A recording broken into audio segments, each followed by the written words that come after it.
안녕하세요, 새남자입니다.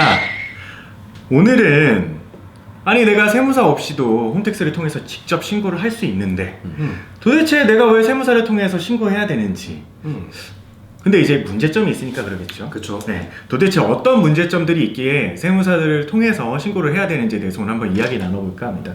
고세무사님, 도대체 어떤 문제점이 있을 수 있을까요? 일단은 부가가치세에 대해서 한번 말씀을 드릴게요. 이제 사장님들이 오시면은 홈택스에 전자로 발행된 세금계산서 같은 경우에는 본인 아이디에 다 보여요. 다 보이고 그 다음에 본인이 이제 사업용 카드를 등록해 놓으신 게 있으면은 그것도 다 보여요. 그런데 세금계산서에서는 문제될 게 거의 없어요. 그치. 거의 없는데 이제 카드에서 문제가 생겨요.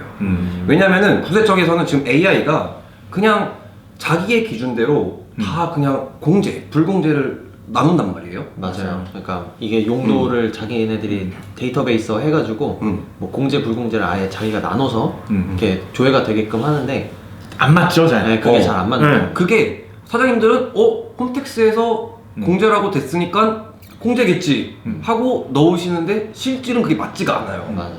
그래서 그렇게 해서 신고를 넣으셨다가 조사관한테 전화가 온 거예요. 전화가 와서 왜 이것까지 다 넣냐? 카드 명세서 다 제출해라. 6개월치. 한 1000개 되는데. 그래서 저를 찾아오셨었죠. 그리고 또 뭐가 있었냐면은 이제 승용차 산 거는 공제가 안 되잖아요. 맞아요. 저도 얼마 전에 이제 차량에 구입을 했는데 세금계산서 합계표를 조회하고 너무 설렌 거예요. 내가 이렇게 환급 받을 게 많네? 진짜로. 그래가지고 차 보니까 차가 들어와 있는 거예요. 근데 승용차는 이제 소형 승용차 같은 경우에는 이제 대부분 공제가 안 되잖아요. 네. 이제 업종이 뭐 이렇게 말씀드리겠지만 운수업이나 그렇죠. 그런 게 아니면은 공제가 안 되니까 그 불공제로 넣어야 되는데 그걸 모르시고 또 공제로 넣으시는 경우가 정말 많죠. 맞아요. 그쵸. 네. 그러니까 세무사를 통해서 했어야 되는 건데 가산세가 있을 수 있다라는 거. 그쵸. 네. 그러니까 잘못 신고하면 가산세가 있으니까. 가산세가 또 커요. 이게 뭐 과도신고 가산세 같은 경우에는 10% 그리고 맞아요. 그 기간부터 세액의 10% 그리고 이제 납부불성실 가산세도 하루 단위로 발생되니까 정말 연한 10% 정도 되죠. 그쵸. 그게 너무 커요 그게. 근데 그것도 있는 것 같아요. 부가세에서 오히려 거꾸로 홈택스에서는 불공제라고 돼 있는데 이게 실제로 보면은 공제를 받아야 되는 거거든요. 맞아요. 이거 거꾸로 되는 경우도 있기 때문에 세무사를 통해서 하면 조금 더 안전하고 또 받을 수 있는 것도 받고 그럴 수가 있을 것 같아요. 그렇죠. 저희가 뭐 가짜로 만들어내는 건 아니고 네. 받을 수 있는 걸 최대한 안전하게 받아들이는 거니까 네. 통해서 하시길 바랍니다. 저한테 저는요. 저도요. 나부터 할게. 이게 소득세 부분에 있어서는 또 기장 의무라는 게 있어요. 그래서 간편장부로 계산하는 게 있고 그다음 복식부기로 해서 차변 대변을 꼭 이렇게 맞춰서 재무제표를 만드는 게 있는데 간편장부 같은 경우에는 자기가 1년 동안 얼마를 벌었는지 또 비용을 얼마 썼는지 그런 것들을 자기가 집계만 하면 되니까 사실은 문제가 안 되는데 복식부기 같은 경우에는 재무제표를 만들어야 되니까 사실 그 혼자서 하시기에는 조금 무리가 있죠. 그렇죠. 이게 아무래도 그 뭐 차변 대변의 개념조차 잘 모르시는 분들이 많으시니까 그런 건 이제 세무사나 회계사를 통해서 만드셔야 되고 그리고 일정 규모 이상이 되면 아예 세무사 회계사를 통해서 신고하도록 되어 있어요. 네, 이제 자기 조정이 있고 외부 조정 대상자가 될 수도 있고 또 심지어는 성실 신고 확인 대상자가 될 수도 있잖아요. 맞습니다. 그렇게 된다면 무조건 전문가를 거치셔야 되기 때문에 그게 아니시면 가산세 그리고 아무래도 그 비용이라든지 이런 부분에서 이게 비용이 아닌데도 넣을 수도 있고 예, 그런 상황들이 많으니까 소득세도 꼭 일단은 일정 규모 이상이 되시면은 세무사를 통해서 하시는 게 자기 비용 들이는 것보다 훨씬 더 절세를 받으실 수 있는 게 거의 120% 이상이라고 저는 생각합니다. 그 저희 성실신고 확인 비용 세액공제도 들어가잖아요. 그렇죠. 100만 원. 그래서 거의 진짜 금액 들어가는 게 없어요. 실질적으로 다 돌려받으시기 때문에. 성실신고 대상자는 네, 그렇죠. 네, 무조건 하셔야 되는 거고. 그리고 간혹 이제 종합소득세 신고하실 때 그 추계 대상자 분들 있잖아요. 그렇죠, 그렇죠. 이분들은 모르니까 그냥 추계로 하래. 네. 세무서에서 추계로 하라니까 그냥 추계로 해요. 안내문이 추계로 나오잖아요. 추계로 나오니까. 맞아요. 근데 실질적으로 이분들 카드 쓴 거 보면은 비용이 훨씬 많아요. 그래서 보통 이제 프리랜서 분들 3.3% 프리랜서 분들 이제 환급 돌려받잖아요. 네. 돌려받는데 이게 추계로 신고했을 때 돌려받을 수 있는 금액과 실제로 카드 쓰고 사업상 경비 다 인정받아서 돌려받을 수 있는 금액이 진짜 차이가 나요. 맞아요. 그래서 맞습니다. 추계로 하는데 제가 실례로 하나 드리면은 추계로 신고하니까 환급이 30만 원 나왔어요. 근데 실제로 해보니까 70만 원 환급 나와요. 카드 넣고 다 하니까. 네, 다 하니까. 그렇죠. 그리고 저한테 수수료 20만 원 주셨어요. 맞아요. 그럼 결국에는 그분이 이득이에요. 그죠? 20만 원 그쵸? 남는 거죠. 저도 이득이고. 네. 맞아요. 그리고 이제 이게 기본적인 이제 사업자들의 세금인 거고, 이제 양도세 같은 경우에는 정말 큰 문제가 있을 수 있어요. 저 맞죠. 진짜 딱 이거 찍기 이틀 전인, 3일 전인 금요일에 손님이 한 분 진짜 거의 울상을 짓고 오시더라고요. 본인은 이제 오피스텔 하나 가지고 계셨는데 그게 주택인지 몰랐던 거예요. 그냥 자기는 처음에 환급 받고 그냥 임대 주고 있던 건데 그게 사실은 대부분 주택으로 임대를 주잖아요. 그렇죠. 일정 층 이상이면은. 네.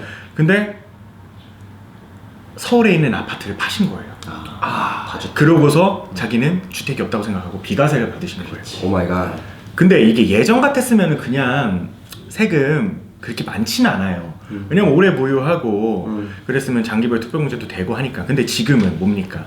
다주택 중과되잖아요. 10% 중과에다가 장기보유 특별공제까지 안 된단 말이죠. 진짜 크죠. 네. 엄청 크죠. 그분 지금 세금이 1억 5천이에요. 와. 지금 너무 우울하셔서 정신과 약 드시고 계시고 그 주택을 안 팔아도 됐던 거였는데 이제 따님의 이제 학교 때문에 이제 옮기셨던 거고 그리고 판 가격 그대로 사셨어요. 와. 그러니까 지금 어떻게 해야 됩니까? 지금 대출 받아야 되는데 대출 받아야 대출도 되네. 잘 안 나와요 지금. 그러니까. 와. 진짜 큰일입니다.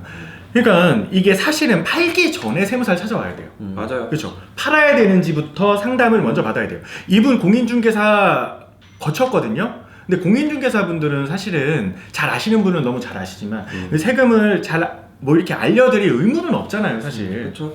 예, 그러니까 항상 세무사를 통해서 하시더라도 10만 원, 그 10만 원 때문에 뭐 15만 원, 20만 원 때문에 진짜 세금을 1억 5천 내냐 마느냐가 맞아요. 너무 많습니다. 이런 사례가 지금 요새 너무 많아요. 맞아요. 오피스텔이 특히 문제인 게 이게 임대차 계약할 때 이제 임차인이랑 이거 주택 용도로 안 쓰겠다 이렇게 임대차 계약에 놔도 네. 임차인이 뭐 본인이 전입 신고를 하거나 실제로 거기서 거주를 했다고 하면은 그걸 또 주택으로 봐서 그렇죠. 중과세대가 될 수가 있어요. 그러니까 이거 되게 조심하셔야 되고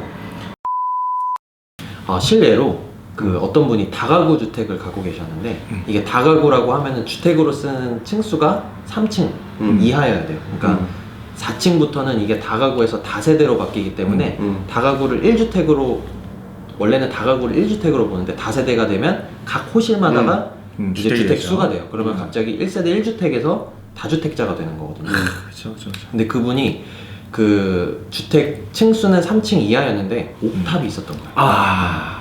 허가를 안 받고 그냥 옥탑을 지어서 네. 실제로 거기서 옥탑에서 살게끔 했던 그 상태로 양도를 하셨어요. 그럼 이제 주택으로 쓰는 층수는 4개 층이 되는 거거든요. 네, 그거를 사전에 오셔서 저희한테 상담을 하셨으면 이제 옥탑을 허물고 잔금을 치르셨으면 1세대 1주택 비과세인데 그쵸. 그걸 안 허물고 잔금을 치르셔서 갑자기 세금이 2, 3억이 나온 거예요. 와. 그러니까요. 이게 양도일 기준이라는 것도 굉장한 좀 혜택이거든요. 그때 당시에만 주택이 아니면 되는 건데, 네. 그러니까 다 때려 부셨어야 되는데. 그러니까. 네.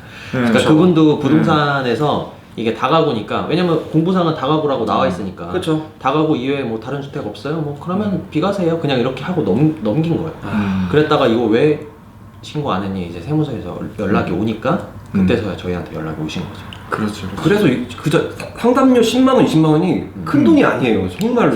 정말로. 그래서 맞아요. 뭐든지 뭐 약간 좀 실행을 하시기 전에 상담 받고 하시는 게 네. 네. 진짜 좋은 것 같아요. 맞아요. 그리고 또 얼마 전에는 또 상담을 오셨는데 이건 뭐 진행을 할 건데 이제 어머님으로부터 이제 아파트를 받아야 되는 입장이에요. 근데 이제 어찌됐든 양도 대금은 있으셔가지고 뭐 양도를 하면 되는데 양도를 하면 세금 많이 나오잖아요. 네. 또 그것도 이제 증여를 조금 섞으면은 가능하잖아요. 이게 이제 부담부 증여가 아니라 일부 지분, 뭐 10분의 2는 증여로 하고 10분의 8은 양도로 하고 그러면 또 세금 절세가 많이 되거든요. 그렇죠. 네. 이런 부분들도 팁을 드릴 수 있는 거니까 뭐든지 그러니까 뭐 세금을 줄이지 않더라도 그 10만 원 정도 들이셔가지고 상담을 받아 보시고서 진행을 하시는 게 좋지 않을까 싶습니다. 네. 네, 오늘은 세무사 없이 직접 신고했을 때 벌어지는 일에 대해서 저희가 한번 이야기 나눠봤습니다. 늘 그렇듯 궁금하신 사항 있으시면은 아래 댓글에다 남겨주시면은 저희가 상담료 없이 답변 달아드리도록 하겠습니다. 물론 깊은 거는 저희가 따로 연락을 주셔야 됩니다. 그렇죠. 네, 이상으로 마치겠습니다. 감사합니다.